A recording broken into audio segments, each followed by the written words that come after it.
Hi, I'm Rachel and welcome to Right Up Our Alley. Today I'm so excited about this video. It is my favorite part of homeschooling, and that is our themed unit studies. I get to share with you today our picks for science and history this year, as well as kind of how I plan it and what it really looks like during a lesson. You're going to see me down here showing you some different things. You're also going to see me on my computer. The first part I want to talk to you about is going to be what it kind of looks like. We have kind of a set routine that we follow when we talk about our unit studies every day, whether it's science or history. It follows the same flow. Our normal school lessons start the same every day. We only have 3 of them a week. All that will be explained in a video when I talk about our scheduling. So we have 3 days a week where we do a sit down school in our house. And how we do that is the same every day. We always start with a circle time for my youngest kid, really, because he's still preschool age. We like to do the calendar. We like to sing songs, and we definitely say the Pledge of Allegiance. Once we've done the morning time, it really comes to be the themed work. A lot of people call this morning basket or morning time. People have like a name for it because it's all in like one basket and contained, and you do that every day. And so this is kind of our morning basket, however you want to refer to it as. It's time all together as a family. And what that entails is starting with a book. Whether it's history or science, we are always starting with a book because I think it's a good way to get things started, is just having time to sit there and read with your kids. For an example, I'm going to be showing you what we did on a day that we read this book. So we read this book, A Friend for Einstein. Great book, by the way. It's about the youngest stallion that has ever lived.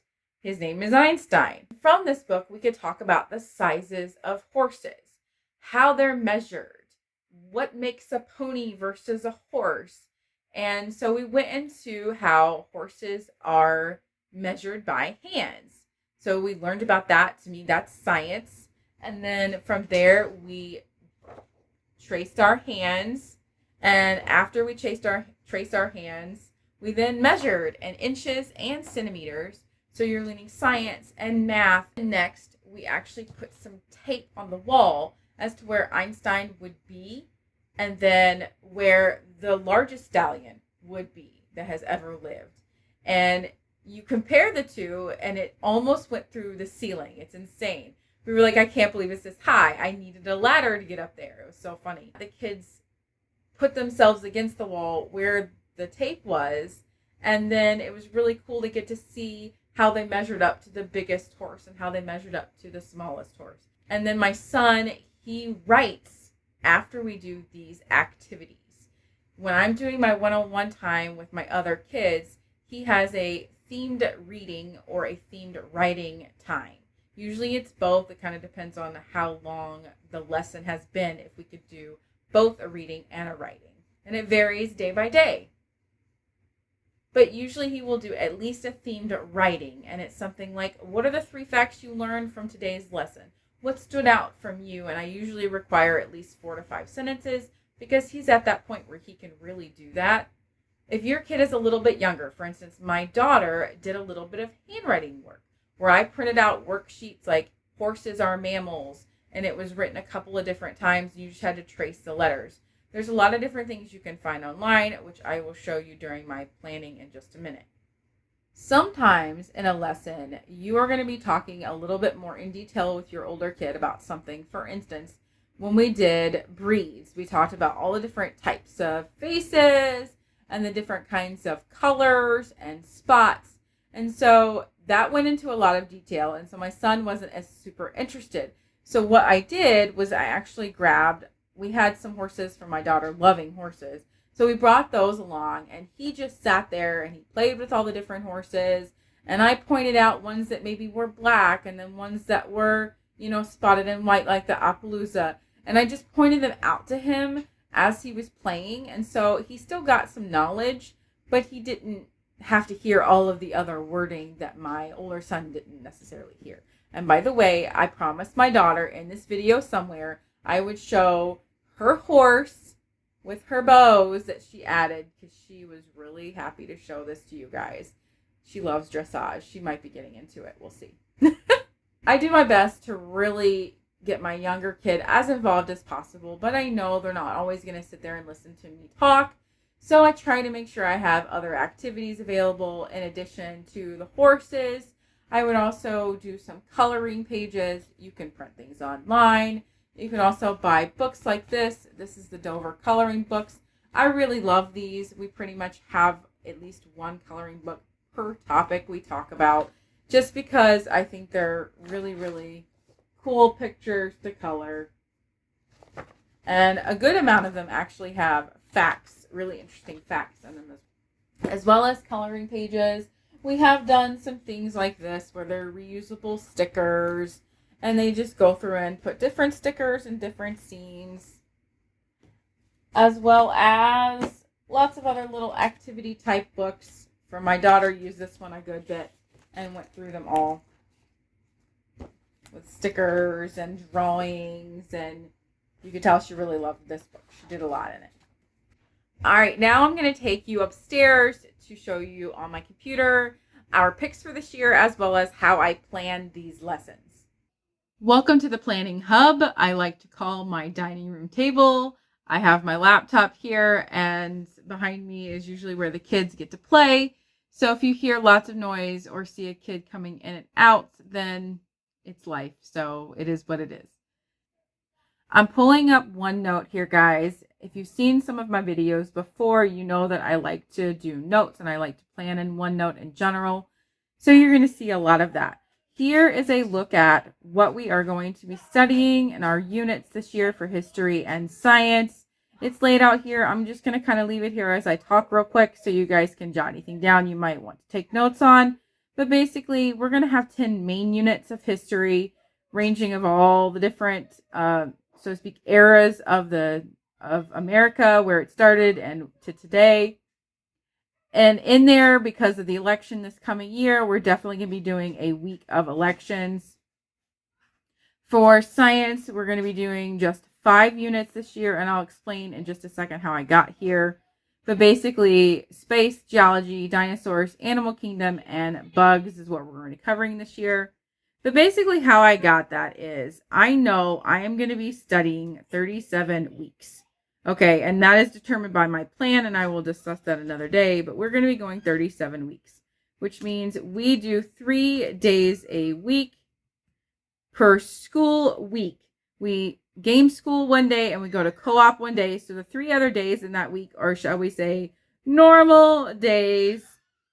So in doing so, because they are normal, we only have 3 days a week that we can do these activities or lessons. So therefore, I know 37 times 3 is 111. And because I like to use a calculator, 37 times 3 is 111 days that we have to do normal school days. And since we loop, and we loop at a 1-to-1 ratio of history to science, that means we alternate days. We have to divide that by 2, and therefore you're getting about 55 days per subject. Okay? So when you do 55 days per subject, that breaks it down, and you have to kind of say, all right, how many days do I want to spend on science? Personally, we spend a lot more time on science topics just to dive down a little bit deeper. Therefore, I thought it would be good to do 5, and that you're doing about 11 to 12 or whatever it is per, unit. You're doing that many days per unit for science. Now, for history, it's a little different. I kind of know you have to cover these specific topics. If you don't cover them, then you kind of are missing out on a good amount of U.S. history. Therefore, I know I'm going to be doing a mini unit on elections. So that's going to take 3 days out of my 55. So therefore, I have about 50 approximately, days that I can work with 10 units. So therefore, I know I'm going to spend about 5 days per unit. Okay.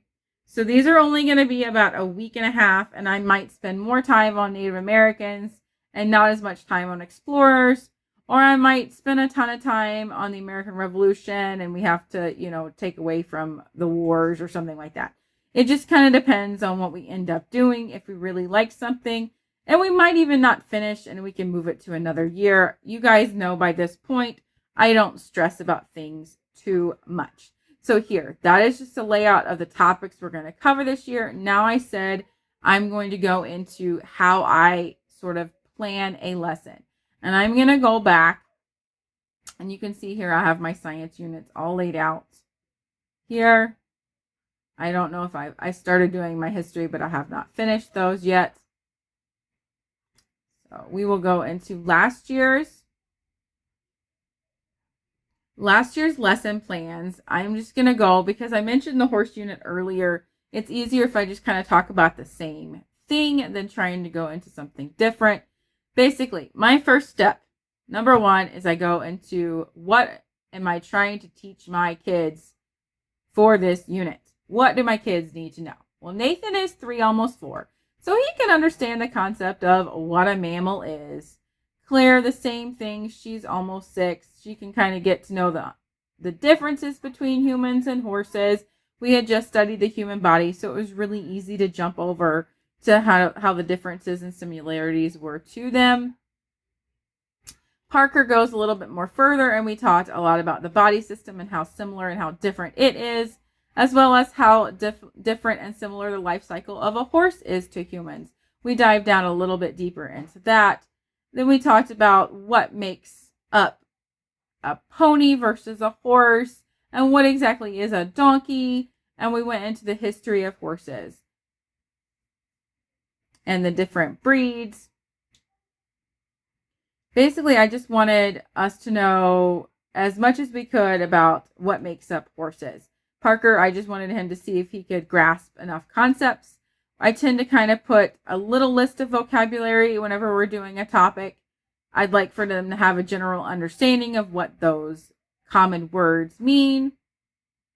You guys know I start every lesson with a book by now, and I love books. So here is just my list of things that maybe I already have in my house, and then maybe I think usually I have a list of ones I want to buy or ones I want to get from the library. Here it did not apply, considering COVID going on. I did not have that little box that I normally do. I usually find media resources in terms of what I want the the kids to watch. Movies that we might want to do, I just put in this little media resources category. Projects, if I have any little ideas that I want to do, that I want to put. This is all kind of the pre-lesson planning.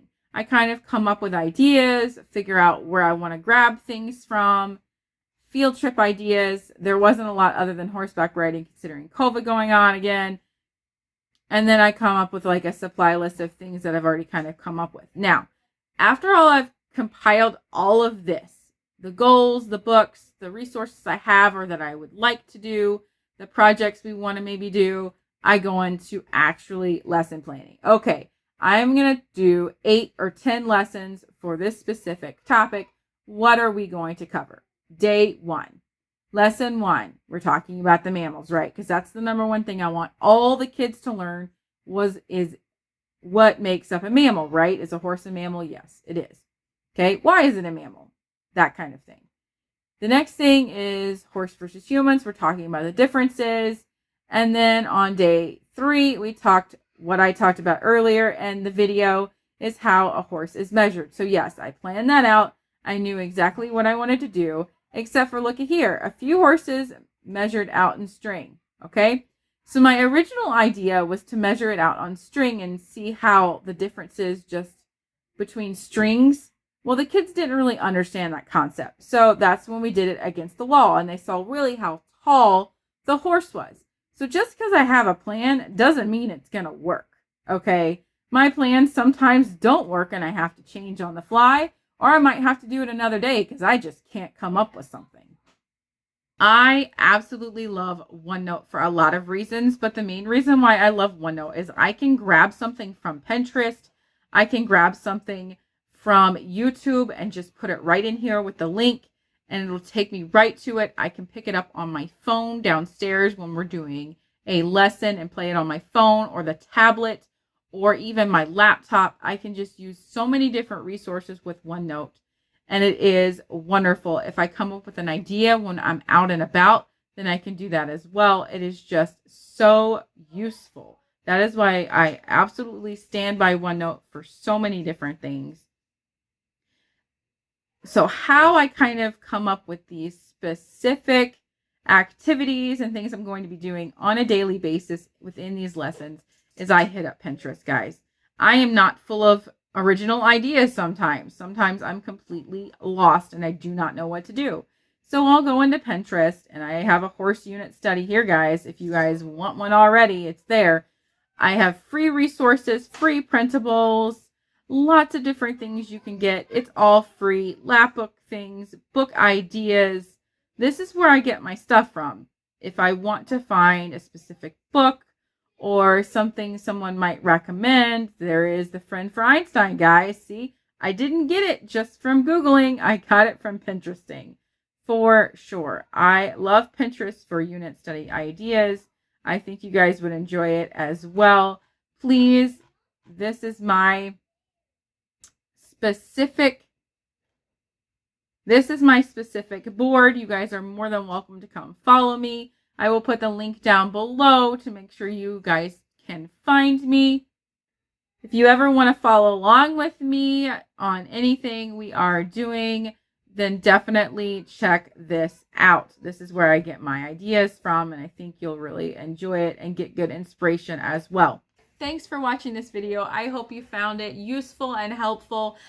Please give it a thumbs up if you did like it, and subscribe to my channel if you haven't already, because we do some awesome stuff here and I love sharing everything with you guys, especially our unit studies. It's going to be the #1 thing I share with you, that and just our overall daily things that go along. So please join us along this journey. We'll talk to you later. Bye.